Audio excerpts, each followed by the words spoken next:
Hello guys, তোমাদের মাঝখানে আরেকটা ব্লগ নিয়ে চলে আসলাম আমি সজল সজল।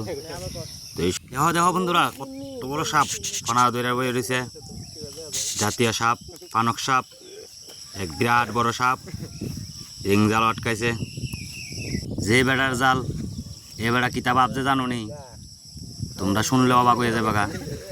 তুই আজকা 3-4 দিন ধরে এই জলের এই ক্ষেত তোমার ভাত ফুট কইরা এই মাথার যা হে বাপ যে কিতা জানো নি, বোয়াল মাছ।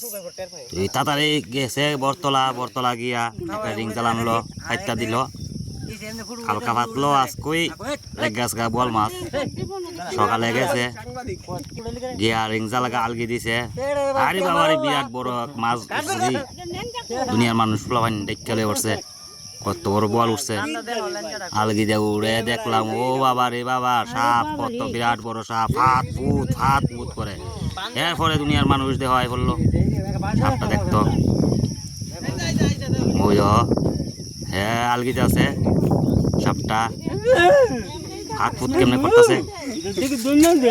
সাপ কিসে তোমরা তো জানোই, টুপ করে বই রয়েছে। ওই তারা খবর দিছে আইতো সাপটা লয়ে যাবো গা। আমরা অপেক্ষা করতেছি কোন সময় জানি আইব, তারা কইতাছে তো আইব। কয়েকদিন আগেও দেখলাম আর একটা নদী সাপ কি সুন্দর খেলা করতেছে, কেউ মারছে না। এটারও আমরা কেউ মারতাম না, মারানোর দরকারও নেই। খবর দিছে আইব, অপেক্ষা করো।